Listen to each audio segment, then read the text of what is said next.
Gold, trusted gold buyers. మీరు తాకట్టు పెట్టిన బంగారాన్ని విడిపించి ఈ రోజు ఉన్న మార్కెట్ ధరకు కొనబడను.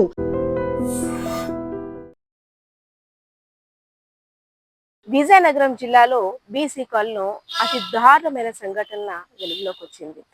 సత్యారావు అనే వ్యక్తి ఒక పసిమొగ్గపై కామాంధుడిగా మారి కాటేశాడు.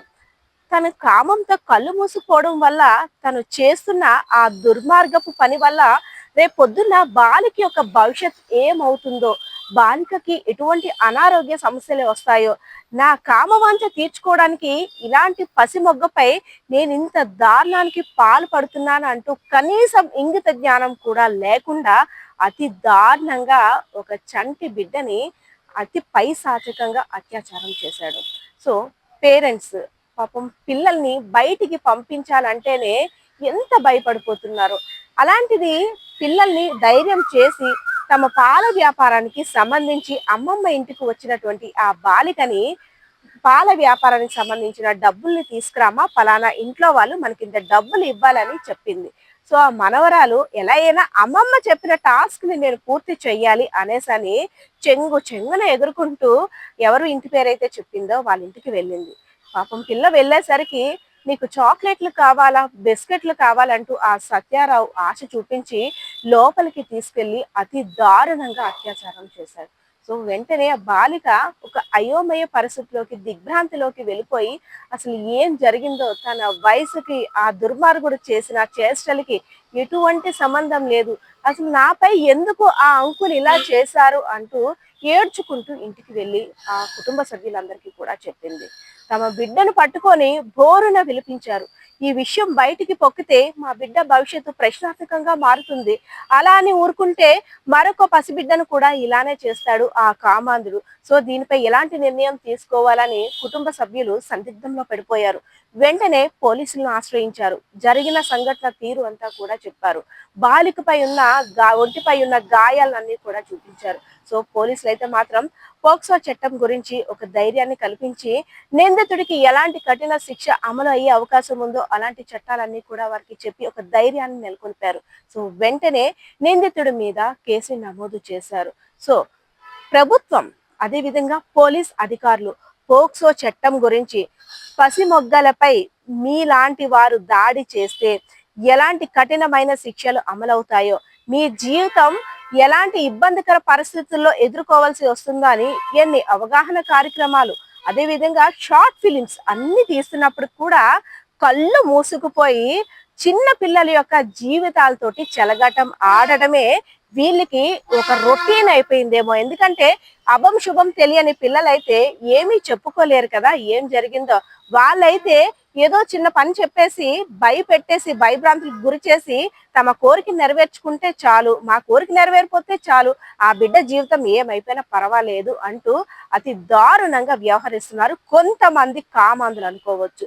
సో పాపం బిక్కు అనుకుంటున్న ఆ చిన్నారిని చూసిన తర్వాత పోలీసులు కూడా కళ్ళమ్మట నీళ్ళు వచ్చాయి. తనకి ఎలా అయినా న్యాయం చేయాలని నడుం బిగించారు. నిందితుడిని అదుపులోకి తీసుకున్నారు. సో నిందితుడు కూడా జరిగిన దాని గురించి అంతా కూడా ఒప్పుకున్నాడు, నేనే అత్యాచారం చేశానని.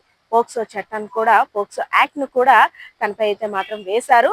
సో ఇదే అంశానికి సంబంధించి కుటుంబ సభ్యులతో మాట్లాడి నిందితుడి దగ్గర వాంగ్మూలం తీసుకొని మీడియా ముందు ప్రవేశపెట్టారు. ఇదే అంశానికి సంబంధించి విజయనగరం ఇన్ఛార్జ్ డిఎస్పీ అయినటువంటి రాఘవులు ఏం మాట్లాడుతున్నారో ఆయన మాటల్లోనే వినేద్దాం.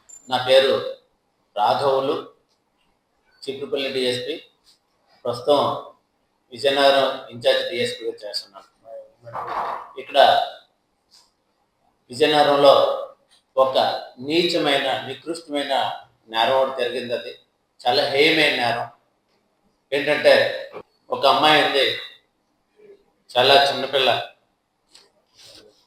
12 సంవత్సరాలు. వాళ్ళ అమ్మమ్మ పాలు అమ్ముతూ ఉంటుంది.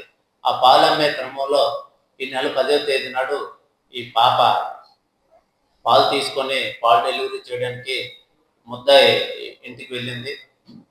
ఇంట్లో అప్పుడు ముద్దాయి ఒకడే ఉన్నాడు. ముద్దాయి పేరు రాజేటి సత్యారావు, 53 years. ఈ అమ్మాయిని, 12 సంవత్సరాల అమ్మాయిని ఆ ఒంటరిగా ఉండడం చూసి పాలు డబ్బులు ఇస్తానని చెప్పి తన బెడ్రూమ్లోకి తీసుకుని వెళ్ళి అక్కడ అమ్మాయి మీద అఘాయిత్యం చేశాడు.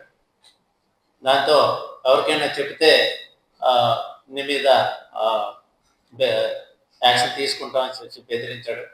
ఆ క్రమంలో అమ్మాయి బట్టలు ఎత్తుతుండగా ఆ తల్లి చూసి ఆ బ్రెస్ట్ మీద మిగతా పార్ట్స్ మీద ఆ రెడ్ కలర్లో అబ్రేషన్స్ చూసి అనుమానించి గట్టిగా అడిగితే అమ్మాయి జరిగిన విషయం చెప్పింది. దాంతో తల్లిదండ్రులు పోలీస్ స్టేషన్కి రిపోర్ట్ ఇచ్చారు. మన ఎస్ఐ నరసింహమూర్తి గారు, సిఐ నరసింహమూర్తి గారు, అలాగే ఉమ్మన్ ఎస్ఐ గారు ఆ, కేసు దర్యాప్తు చేసి ఆ ముద్దాయిని పట్టుకొని ఇప్పుడు ఈరోజు రిమాండ్కి పంపిస్తున్నారు. ఓన్లీ దీనికి ఈ పోక్సో చట్టం అనేది చాలా కఠినంగా ఉంటుంది. ఇందులో ఏంటంటే ఈవెన్ మరణ శిక్ష కూడా విధించదగ్గ శిక్షలు ఉన్నాయి ఇందులో. దీనికి నేరం అనేది నిరూపణ తప్పనిసరిగా ముద్దాయి మీదే ఉంటుంది.